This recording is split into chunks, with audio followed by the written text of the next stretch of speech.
When she was growing up in Jackson, Kathryn Stockett received much love and attention from the African-American woman who worked for her family. As an adult living far from here, Stockett wondered how black women in the South felt in their roles as caregivers to white families at the dawn of the Civil Rights era. She wrote a book about it called The Help. We welcome Kathryn Stockett along with actress Octavia Spencer, who reads the audio version of the novel, and we thank you ladies both for being on today. Thank you, Wilson. So let me start with you, Kathryn.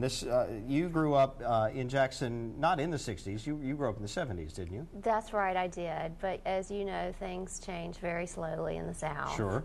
And so you had this relationship with a housekeeper, I guess she was more than a housekeeper, who worked for your family. She did. She came to work for my grandmother before any of us were born, and my father was 14 and my uncle was 7, and she worked for our family for 32 years. Wow. And you got to be very close to her, not just in the sense of her being like a mother, but you just spent a lot of time hearing her tell stories, telling stories about picking cotton when she was a little girl, because she had been born back in, what, the 20s in Mississippi? She did. She was born in the early 20s, and she just had a remarkable memory, and she didn't have any children of her own, so we all felt like we were her children.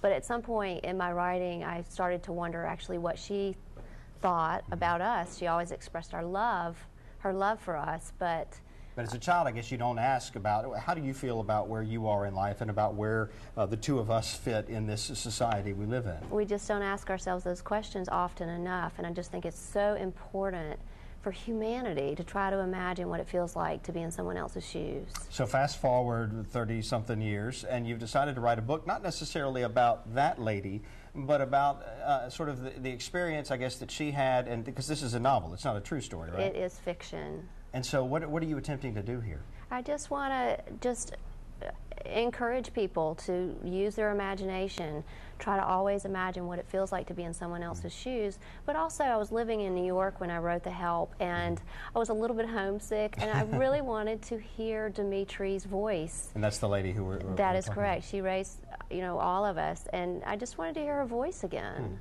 Did that make it easier to write since you were so far removed from this place? Absolutely. I never thought anybody would read it but me.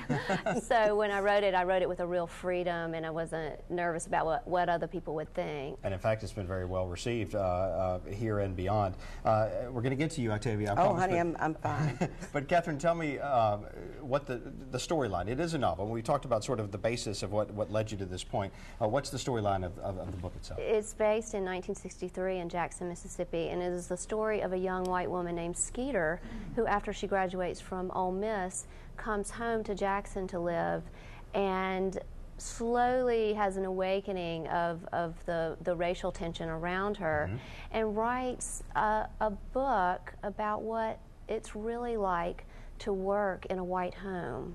So you're telling it from the perspective of the lady working in the home. Well, it comes from 3 perspectives: Skeeter, who is a white woman, and 2 African-American maids. So we get to see, hopefully, really 3 perspectives. And they sort of form an alliance, the 3 of them, don't they?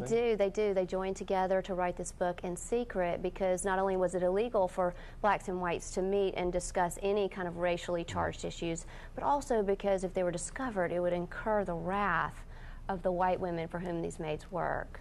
It's very interesting, and a subject that a lot of folks on many levels can relate to, especially if you grew up around here. And I guess producing the audio version of this, how did you and Octavia get together?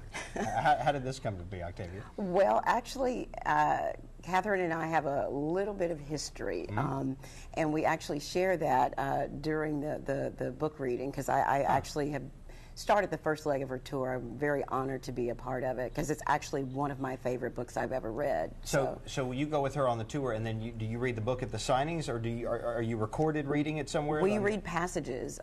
She does the white voices, Skeeter, and I do Abilene and Minnie. We do different passages. We try to make it pretty entertaining for the people who are coming out. Oh, interesting. So how do you two know each other? We have a mutual friend, Tate Taylor, a native of Jackson, Mississippi, and Brunson Green. Yeah. Both filmmakers. And Octavia starred in Pretty Ugly People, Tate's feature film. And we talked about that here on Midday Mississippi not long ago.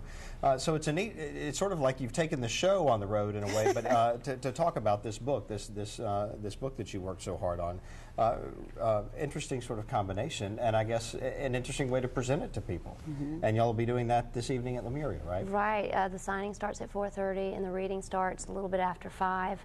And it's so much fun. Octavia and I, we have had a ball on this tour, just really laughing the entire time. This will happen in the .com building.